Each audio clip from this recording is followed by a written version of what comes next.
আপনার আমার কাছে যারা বলে নবী আমাদের মতো সাধারণ মানুষ, আপনার আমার কালেমাটা কি? কালেমা কি?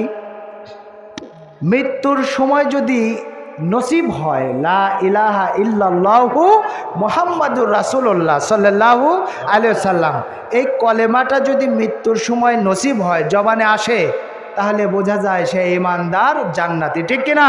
ঠিক। আচ্ছা, নবীজির কলেমা কি ছিল? নবীজির কলেমা কি কেউ জানেন? নবীও তো ওফাত করছেন। যারা যে ব্যাককলেরা বলে নবী আমাদের মতো সাধারণ মানুষ, ওই ব্যাককলদেরকে আমি বলতে চাই নবীর কলেমা কি? নবীর কলেমা লা ইলাহা ইল্লাল্লাহ ইন্নী রাসূলুল্লাহ। সুবহানাল্লাহ কোন। লা ইলাহা ইল্লাল্লাহ, আল্লাহ ছাড়া কোনো মাবুদ নাই, আল্লাহ ছাড়া কোনো বিধানদাতা নাই, একমাত্র মনিব আমার আল্লাহ। আর ইন্নী রাসূলুল্লাহ, নিশ্চয় আমি আল্লাহ পাকের রাসূল। কোন আল্লাহু আকবার। গভীর মনোযোগ। যারা বলতেছে নবী আমাদের মতো সাধারণ মানুষ, আপনারও মৃত্যু আর নবীজিরও ওফাত শরীফ, নবীজিরও ওফাত শরীফ।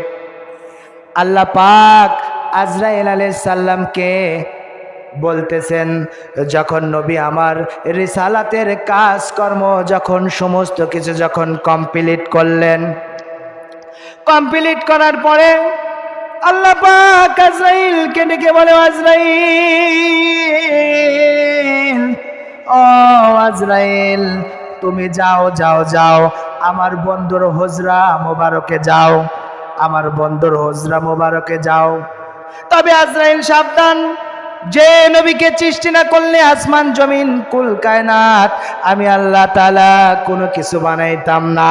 যে নবীকে সৃষ্টি না করলে তুমি ইসরাফিল, মিকাইল, আজরাইল, এমনকি ফেরেশতা মণ্ডলীকে আমি আল্লাহ তাআলা বানাইতাম না। এমন নবীর কাছে তোমাকে পাঠাচ্ছি আজরাইল, সাবধান সাবধান। ও আজরাইল সাবধান, আমার বন্ধুর ইজাজত ব্যতীত, আমার বন্ধুর হুকুম ব্যতীত তুমি যদি আমার বন্ধুর প্রাণ মোবারকে হাত দাও, তুমি আজরাইলের ক্ষমতা আমি আল্লাহ চিরদিনের মতো শেষ করে দেব। আল্লাহু আকবার কোন।